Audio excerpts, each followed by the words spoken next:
Hello, my name is John, and today we'll be reading Democracies Die in Daylight by Clifford D. May, Washington Times, February 5th, 2019. Democracy is difficult, perhaps the most difficult to operate and preserve of all known forms of government. Bernard Lewis, the late great scholar and historian, offered that observation more than a quarter century ago. He added this succinct summary of democracy's origins. It arose in a limited region among the peoples of Western and Northwestern Europe and was transplanted by them to their colonies overseas.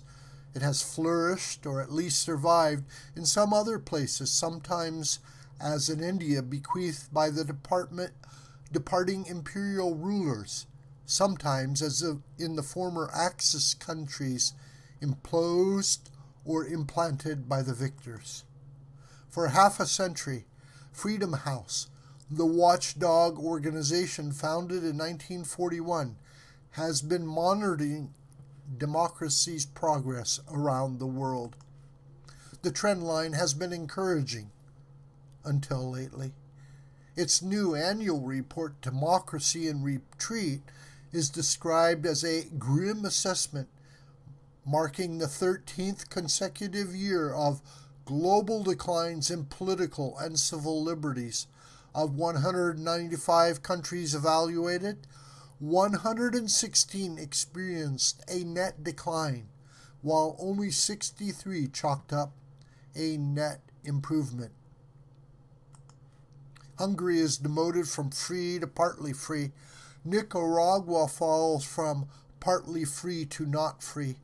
Tunisia remains the only country in the Arab world rated free, but even there freedoms of assembly and association were imperiled by legislative changes and the leadership's failure to set up a constitutional court undermined judicial independence and the rule of law. China's mass internment of Uyghurs and other Muslims, with some 800,000 to 2 million people held arbitrarily in re-education camps, is attributed to an attempt to annihilate the distinct identities of minority groups. The report highlights also what might be called transnational or globalized repression. A growing number of governments are reaching beyond their borders to target expatriates, exiles, and diasporas. Freedom House found 24 countries around the world, including heavyweights like Russia, China, Turkey, Iran, and Saudi Arabia, that have recently targeted political dissidents abroad with practices such as harassment, extradition requests, kidnapping, and even assassination. It's a solid and useful report, though one which, I regret to note, is diminished by bows to both political correctness and partisanship.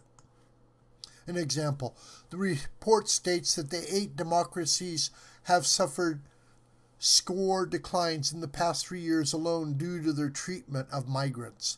It's indeed despicable for government authorities to abuse those fleeing conflicts and poverty. But does that accurately characterize the situation in all of these 8 democracies? The report provides insufficient evidence. Surely it is not undemocratic to consider the economic, political, demographic, and cultural impacts that massive waves of immigrants are likely to have on Europe and the United States. No one is migrating to Russia, China, Saudi Arabia, Iran, and North Korea.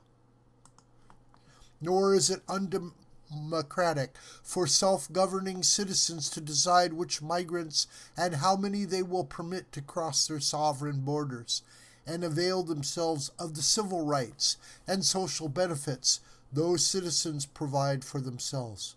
Reasonable people can disagree over immigration policies. My complaint is that Freedom House doesn't appear to appreciate that.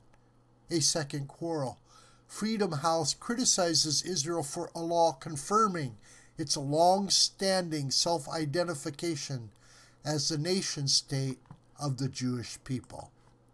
Israel's minorities, Muslims, Arabs, Christians, and Druze among them, have more rights, freedoms, and protections than do the majorities anywhere else in the region, the Arab world, to borrow Freedom House's phrase.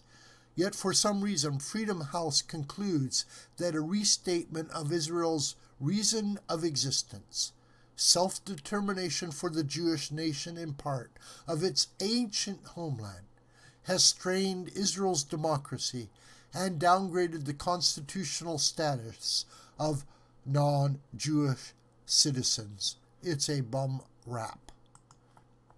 On to partisanship, which Freedom House demonstrates by the amount of space devoted to attacking Donald Trump. I'm not saying that criticism of the president's excesses, expressed more in his tweets and off-the-cuff remarks than in policies, is undeserved. I am saying that equal outrage ought to have been directed toward the growing anti-democratic left. In particular, those who call themselves not the loyal opposition but the resistance, who shout down and seek to deplatform conservatives and libertarians, groups such as Antifa that physically assault those they dislike, politicians who would restrict the rights of Americans they disdain as oppressors or privileged. Shouldn't all that have been featured in this report too? I'll end on a note of semi-agreement.